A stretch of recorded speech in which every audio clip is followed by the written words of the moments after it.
하나님이 우리에게 평안을 주셨습니다. 그런데 이 평안이 너무 지속되기가 어려운 삶을 우리가 날마다 살고 있죠. 왜 그럴까? 그 문제를 지금 주일 설교를 통해서 하나하나씩 다루고 있습니다. 첫 번째는 마음의 그 불편한 감정들 담고 살지 말고 하나님께 토해내야 된다고 했고요. 그 다음에는 하나님 말씀을 묵상해야 된다고 설교했습니다. 그 다음 지난주죠. 어떻게 할 때 마음이 평안해진다고 했습니까? 불쌍히 여겨야. 사람들을 불쌍히 여길 때 우리 마음이 평안해집니다. 명절 동안에 가족들 불쌍히 여기는 마음으로 만나셨어요? 그런 분들은 마음이 평안할 것이고, 설교 무슨 설교인지 잊어먹고 옛날 생각하고 만난 분들은 불편한 만남이 됐을 겁니다. 아니면 피하고 도망 다니고 끝났겠죠. 오늘은 어떻게 해야 우리가 마음이 평안해지는가? 비교하지 않으면 마음이 평안해집니다. 마음이 예배할 때는 평안합니다. 기도할 때 평안합니다. 말씀 묵상할 때는 평안합니다. 그런데 이 평안이 갑자기 상처로 바뀌고 분노로 바뀌고 시기 질투심으로 바뀌고 불안함으로 바뀔 때가 있어요. 내가 의식하지 않더라도 우리 주변에 항상 사람들이 있습니다. 그 사람 소식을 듣게 되고 알게 됩니다. 그러니까 그 사람 소식을 듣고 그 사람과 나를 비교하고 그 가족들과 내 가족들을 비교하면서 항상 살 수밖에 없어요. 그럼 비교하면 무슨 일이 벌어지는가? 평안이 없어집니다. 첫 번째가. 그 다음에는 심란해지고 허전해집니다. 그 사람이 나보다 뭔가 더 잘 나갈 때는 씁쓸함이 있죠. 나도 똑같이 노력했는데, 똑같이 공부했는데, 똑같이 일했는데 왜 이렇게 결과가 차이가 나는가? 내가 그 사람보다 더 뛰어나거나 내 자녀들이 잘하면 흡족하고 기쁨이 있습니다. 뒤떨어지면 괴롭죠. 낙심이 되고 우울함이 생깁니다.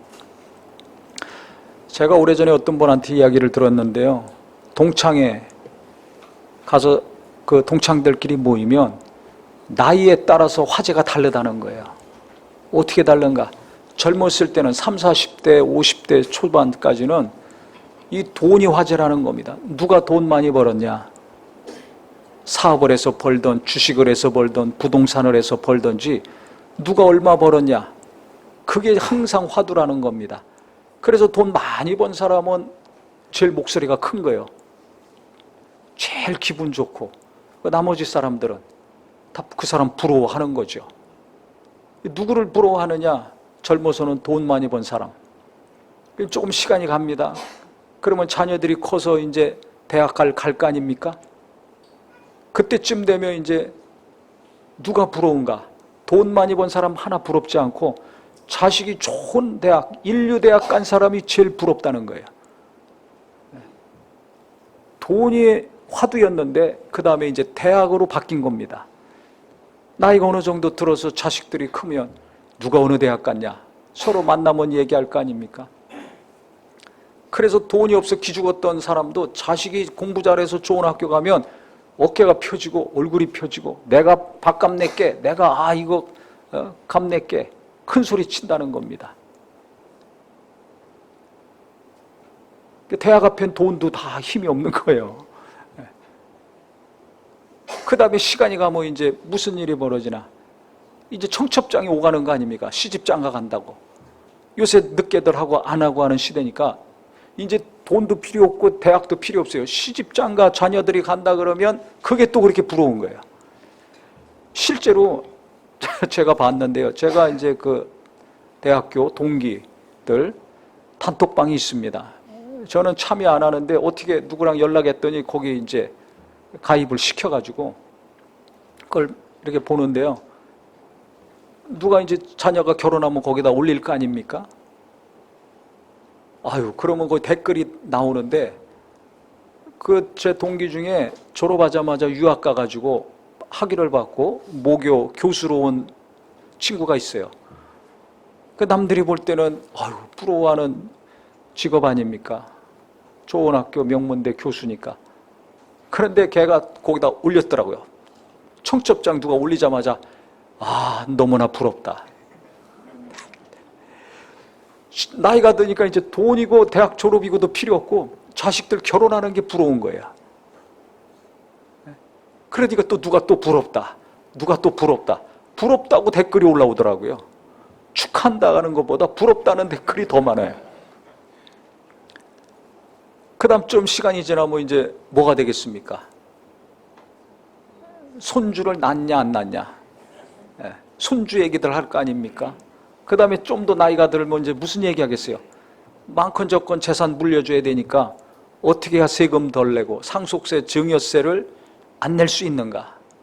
안 내는 방법이 뭔가? 이것들 얘기하다가 마지막은 무슨 얘기하느냐? 이제 생사 얘기를 한다는 겁니다. 모였는데 누가 안 보여? 아이, 걔 왜 안 나왔어? 갔대. 죽었다는 얘기예요. 이제 불꽃장이 날라오기 시작하는 거죠. 누가 죽었어?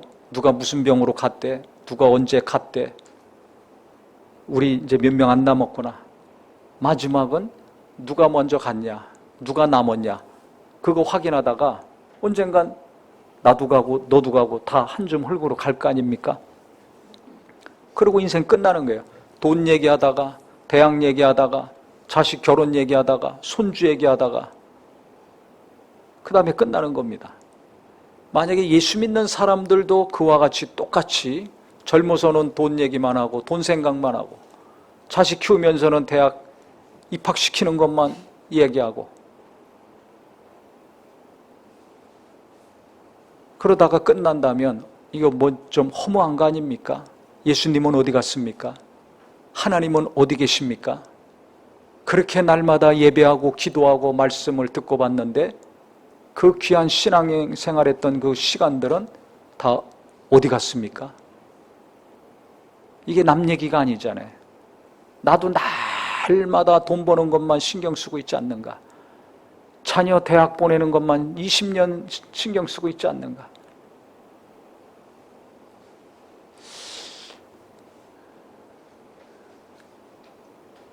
그래서 아무리 예배하고 기도하고 성경을 보고 말씀 묵상하더라도 그때는 평안한데 내가 얼마 벌었지? 저 사람은 얼마 벌었을까? 누가 얼마 벌었다? 누가 연봉 얼마짜리 직장에 갔다?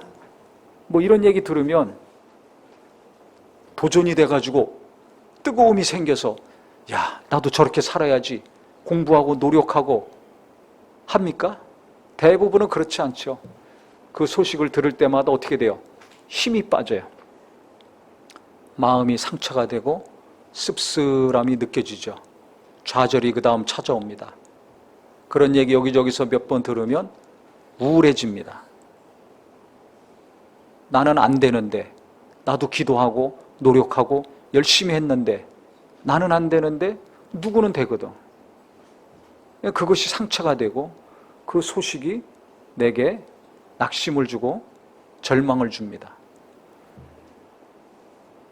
이게 우리의 삶 아닙니까? 그러니까 하나님이 주신 평안이 예배할 때만이에요. 기도할 때만이에요. 말씀 볼 때만이에요. 그 이외에는 평안이 없어요. 그 중에 한 가지가 항상 지금 예를 든 것처럼 우리는 눈 뜨면 누군가의 소식을 듣고 보게 됩니다. 그리고 자기랑 자꾸 비교하는 거예요. 나만 비교합니까? 이제 조금 있으면 자식들도 비교하잖아요. 어느 대학을 갔나? 몇 점 맞았나? 자식들 사는 거, 내 자식과 어느 누구의 자녀를 일평생 또 비교하면서 삽니다. 제가 부끄러운 간증 하나 할까요? 제가요, 이제 지방에 가면 매달 한 번씩 교회마다 돌아가면서 예배를 하고 목사님들이 교제를 합니다. 근데 이제 어느 교회를 갔는데 그분이 숫기가 없어요. 그래서 목사님들 앉혀놓고 설교할 때 얼마나 긴장이 되고 부담이 되는지 항상 굳어 있었습니다. 근데 이 목사님이 갔더니 얼굴이 평안해졌어요. 여유가 흘러 넘쳐. 이게 무슨 일인가 궁금했는데 주보를 딱 보니까 아이고, 헌금 액수가 엄청나게 늘어났어요. 출석교인 수도 늘어나고. 그래 제가 자세히 물어보고 알아보니까 코로나 기간 동안에 한 600여 명 나오는 교회가 2배로 늘어난 거예요. 1200명 나온대요. 헌금도 많이 늘어나고. 그래서 비상이 걸렸어요, 교회가. 예배 시작 전에 교인들이 바깥에 줄을 서는 거야. 서로 와서 앉으려고 아우성을 치고 막 난리를 치고 있다는 거예요. 그 행복한 비명이죠. 너무 쏟아져 몰려와가지고 비상이에요. 고민이고. 코로나 기간 동안에 사람들이 줄고 교회 나오는 사람도 안 나오고 집에서 하고 헌금도 줄고 그래서 다 낙심하고 괴로운데 이 교회는 막 부흥하는 거예요. 제가 그걸 보고서 도전이 돼가지고 만나서 어떻게 이렇게 부흥하게 됐습니까? 물어보고 연구하고 그래서 기도하고 우리도 몇 명 막 이렇게 했을까요? 안 한 거 아시잖아요. 그게 하나님의 뜻이 아니라는 걸 확실히 알기 때문에 그랬지만 한편으로는 제가 평안했을까요? 낙심했을까요? 예? 잘 아시네. 저도 사람이에요. 똑같습니다. 뭔가 하나님이 역사하시는 교회니까 이렇게 됐겠지. 하지만 씁쓸하고 낙심이 되죠. 똑같이 목회하고 똑같이 기도하고 똑같이 노력하고 고민하고 애쓰는데 누구는 2배로 늘어나가서 행복한 고민을 하고 우리는 그래도 감사하죠. 코로나 기간 동안에 계속해서 하나님이 성도님들 보내주셨지만 조금씩 보내주셨거든요. 그러니까 뭔가 씁쓸한 게 있어요. 그 다음에 또 이제 마음을 다잡고서 이제 살고 있는데 또 소식이 들려옵니다. 이 소식은 가만히 있어도 들려오지 않습니까? 제가 사역자로 임명하고 주례까지 한 사람이 있습니다. 근데 개척을 했어요. 소식을 들어보니까 지금 우리 교회보다 한 3배가 더 많아요. 나이도 한참 어린데. 그럼 그 소식을 들었을 때 참 목회 잘하는구나, 기특하구나 이런 마음도 있지만 한쪽에서는 또 어떤 마음이 있겠어요? 씁쓸한 게 있는 거예요. 이게 우리의 삶입니다. 아니 목사도 그런데 날마다 기도하고 성경 보고 하나님만 생각하고 사는 목사도 자기보다 잘 나가는 목사, 자기보다 더 부흥하는 교회 소식을 들으면 한쪽으로는 기특하고 감사한 마음이 있지만 한쪽으로는 씁쓸하고 낙심이 되는 게 있거든요. 좌절이 되는 게 있습니다. 과연 그럼 우리 교회는 어떻게 될까? 내 앞날은 어떻게 될까?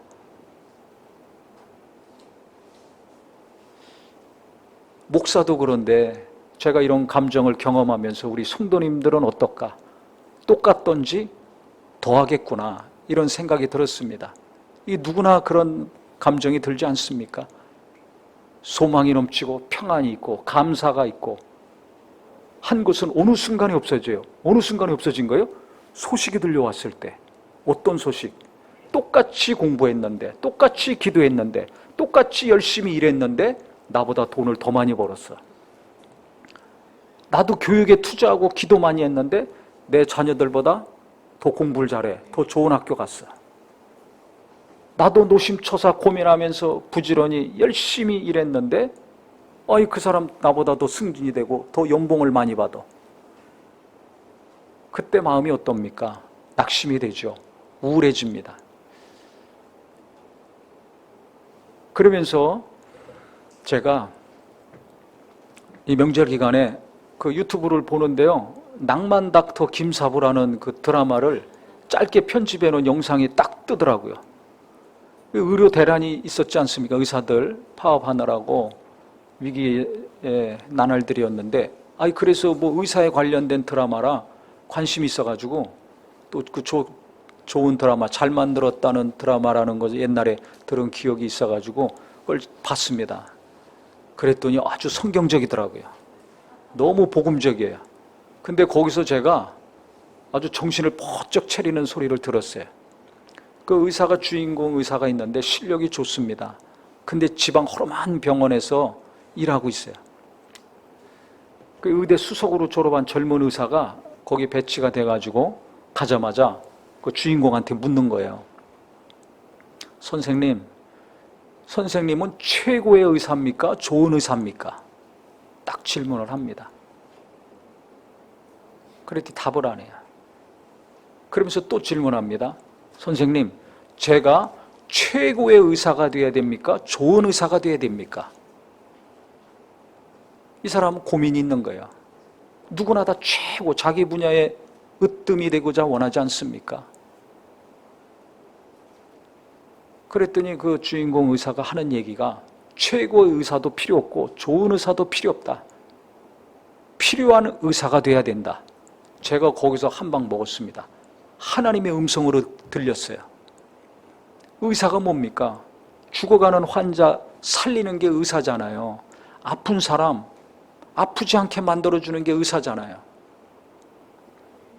병든 사람 병 고쳐주는 게 의사입니다.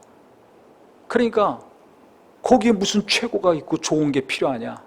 당장 죽어가는 사람 살려야 될 것이고, 아파서 우는 사람이 있으면 그 통증을 없애줘야 될 것이고, 병이 있으면 병을 고쳐주는 그 환자에게 필요한 의사가 중요한 거라 이거죠.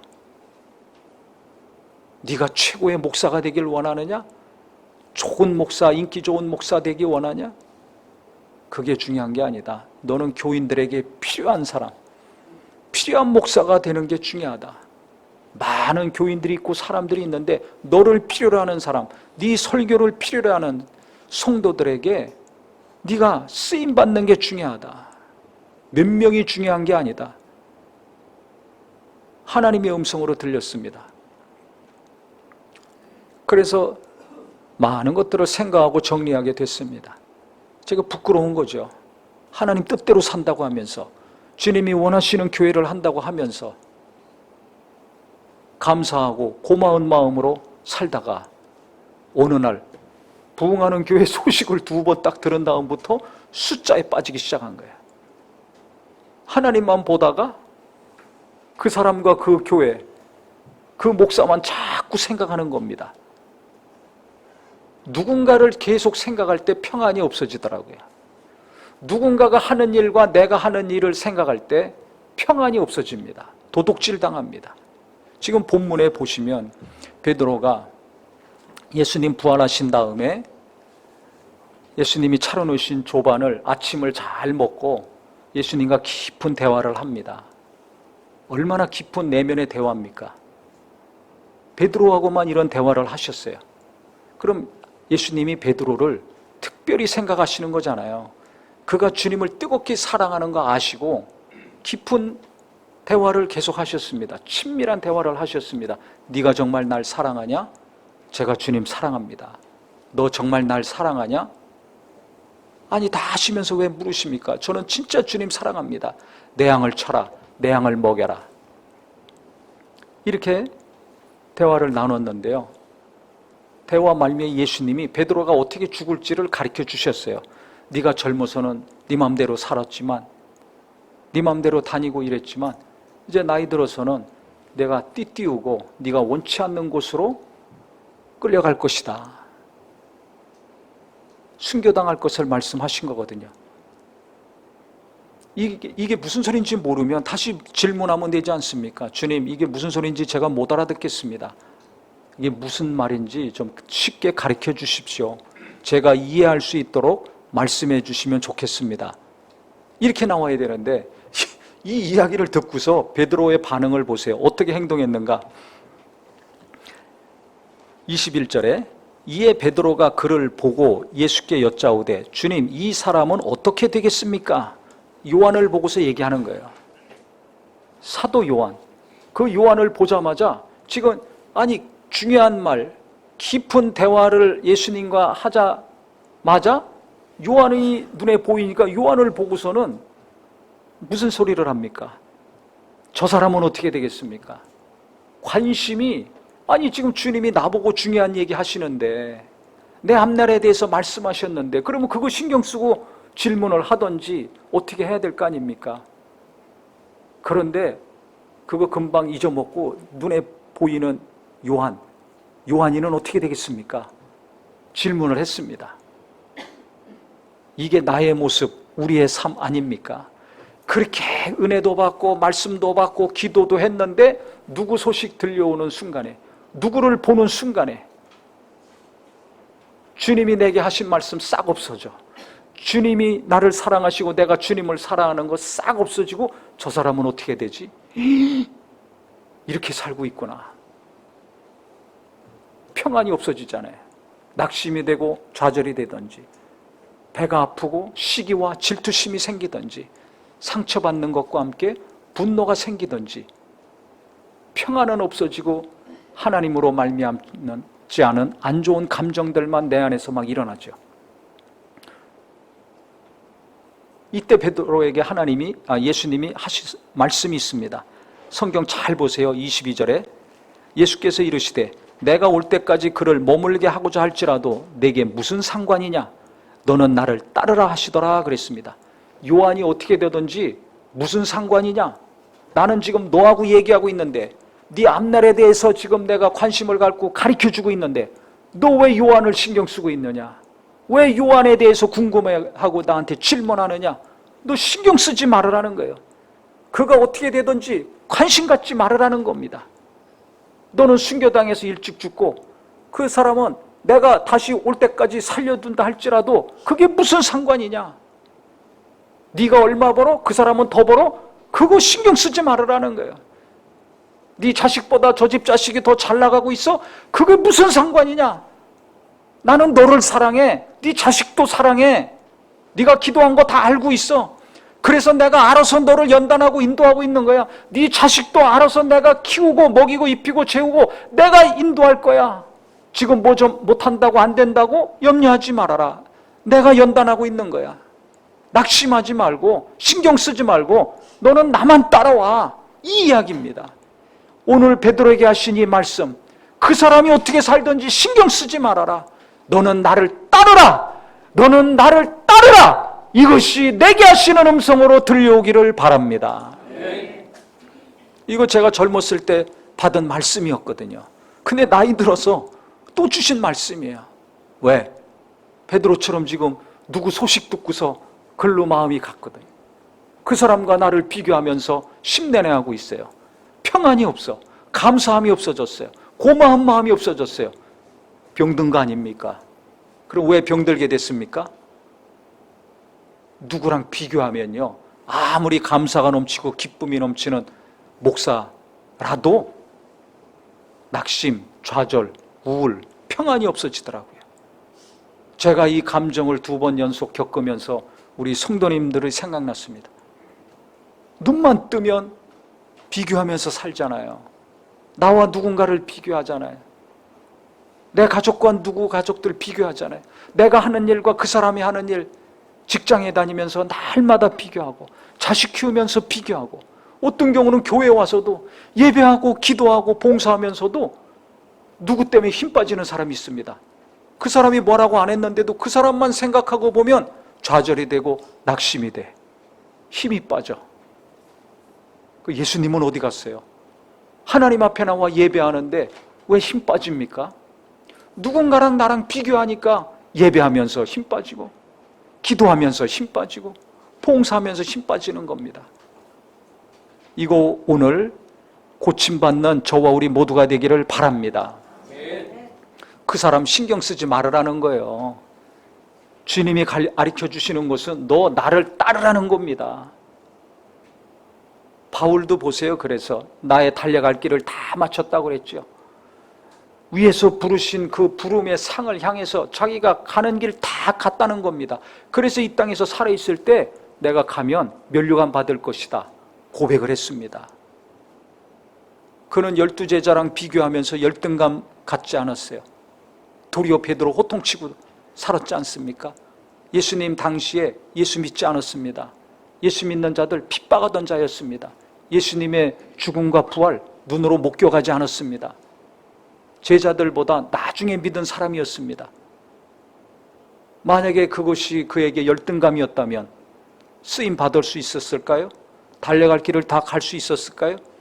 그가 쓴 기록들이 정경에 포함돼서 이렇게 주님 오시는 날까지 영향을 미칠까요? 열등감에 시달리다가 좋은 글이 나오고 좋은 사역, 끝까지 사명을 감당하는 거 못했을 겁니다. 그들은 그들 나름대로 하나님이 사용하시고 부르시고 일을 맡겨주시는 것이고, 나중에 믿었지만 핍박을 많이 했었지만 하나님은 나를 사도로 부르셨다. 그래서 서신서에 보면 예수님의 사도로 부르심받은 나 바울은, 그리스도의 사도로 부름받은 나 바울은, 자기가 하나님이 사도로 부르셨다는 것을 항상 제일 먼저 기록을 합니다.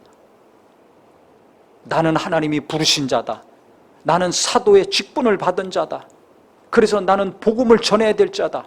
그것도 이방인들에게 복음을 전할 자로 하나님은 나를 부르셨다. 그래서 언제 죽든지 어떤 대우를 받든지 남들이 어떻게 평가하든지 그게 중요한 것이 아니라 하나님이 나를 사도로 부르시고 하나님이 나를 복음 전하는 자로 세우셨다는 거 알기 때문에 계속 복음 전하자가 순교당하고 끝난 것입니다. 우리도 마찬가지입니다. 너는 나를 따르라. 주님을 따라가면 잘 사는 겁니다. 목사님, 어떻게 해야 주님 따라가는 겁니까? 묻는 기도하면 하나님의 뜻을 성령님이 가르쳐 주시죠. 성령이 너에게 임하시면 모든 것을 가르쳐 주신다고 그랬어요. 내가 너에게 말한 모든 말을 생각나게 하신다고 그랬어요. 그러니까 누구 생각하면서 그 사람처럼 되려거나 그 사람보다 높아지려고 하지 말고, 그 사람 뒤처지지 않으려고 경쟁에 시달리면서 피곤하게 노심초사하면서 살지 말고 주님 따라가면서 살아야 됩니다. 묻는 기도하면 성령님이 가르쳐 주시잖아요. 성경을 보면 성령님이 말씀을 통해서 깨닫게 하시고 감동하시잖아요. 그래서 묻는 기도하고 하나님이 감동하신 말씀 계속 붙들고 묵상하면서 사는 것이 주님을 따라가는 것입니다. 그래서 말씀 묵상하면 평안한 거예요. 예수님을 깊이 생각하면 평안한 겁니다. 누가 들어올 틈이 없잖아요. 하나님과 내가 이 일치가 되니까, 내가 하나님 안에, 하나님이 내 안에, 예수님 안에서, 말씀 안에서 하나님과 내가 하나가 되니까 평안할 수밖에 없는 거예요. 근데 그 틈을 비집고 들어와서 어느 누가 싹 들어와 누구를 껴넣어. 마귀가 그거 하는 겁니다. 야, 누구는 얼마 벌었대. 야, 누구 자녀는 어느 대학 갔대. 야, 누구는 집이 몇 평이래. 어느 동네 이사 갔대. 목사님들은 야, 어느 교회는 몇 명이 늘어났대. 어느 교회는 건물 다시 졌대. 대지가 몇 평이고 건축이 몇 평이래. 이거 싹싹 집어넣습니다. 그러니까 거기에 넘어가면요, 목사도 당연할 재간이 없습니다. 맨날 열등감에 시달려 삽니다. 하나님이 베푸신 은혜, 하나님이 보내주신 교인, 감사와 기쁨이 없습니다. 교인들도 마찬가지 아닙니까? 우리 성도님들도 마찬가지 아닙니까? 맨날 이 소식 저 소식 들려오는데 그 사람 생각하고 그 사람이 하는 것 나랑 비교하면 벗어날 수가 없어요. 그래서 무릇 지킬 만한 것보다 내 마음을 지켜라. 생명의 근원이 여기서 난다. 잠언 4장 23절에 말하고 있는 것 같습니다. 구약 때나 신약 때나 앞으로나 하나님께 대한 내 마음을 지키는 것이, 누군가 중간에 껴들지 않고 오직 예수 안에서 하나님과 내가 하나 되는 것, 이 마음을 지키는 것이 평안을 지속하는 비결이더라고요. 깨닫기를 예수 이름으로 축원합니다. 그렇기 때문에 오늘 예수님이 베드로에게 하신 이 말씀 너무 중요하다고 생각합니다.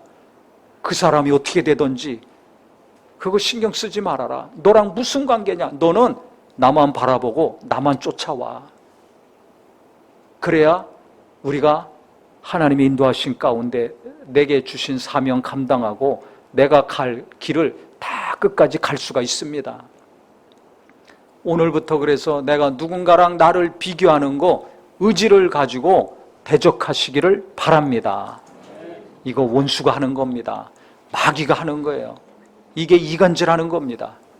시도 때도 없이 계속 마음 뺏겨서 낙심하고 우울하게 살지 마시고요. 또 상처받고 분노하면서 배 아파하지 마시고, 내 갈 길이 있습니다. 각자 갈 길이 있습니다. 요한복음 10장에 예수님이 각자 그 양들 이름 부르면서 인도하신다고 했잖아요. 내 목자가 누굽니까? 나를 이끌어 가시는 분이 누굽니까? 예수님 아닙니까? 하나님 아닙니까? 근데 왜 갑자기 그것이 다른 사람으로 바뀌고 눈에 보이는 것으로 바뀝니까?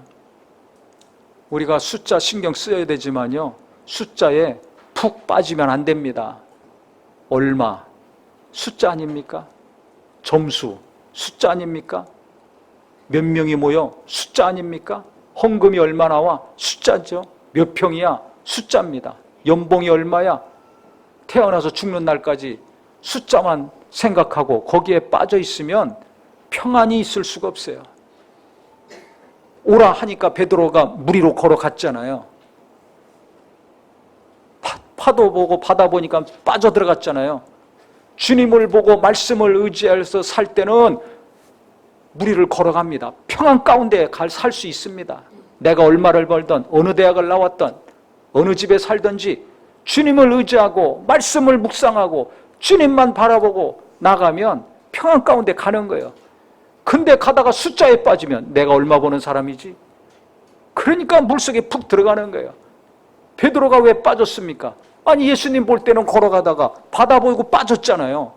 우리도 똑같은 거예요. 말씀 의지하고 주님 의지해서 주님의 인도하심 따라 하루하루 일하고 살 때는 잘 가다가 누구 얘기 듣고 푹 빠져. 뭔 얘기 듣고 또 푹 빠져.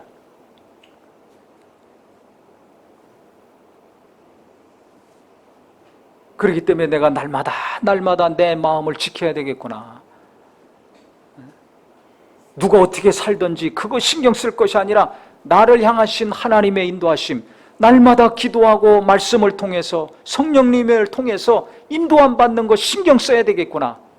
마음을 다짐하시기를 바랍니다. 지금은 나보다 잘 나가는 사람이 부러울 것 같죠. 자식 잘 키워서 좋은 학교, 좋은 직장, 그 다음에 좋은 가문의 배우자 만나서 결혼시키고 사는 사람들이 부럽죠. 이거 잠깐입니다. 성경에도 있죠. 고린도전서 3장.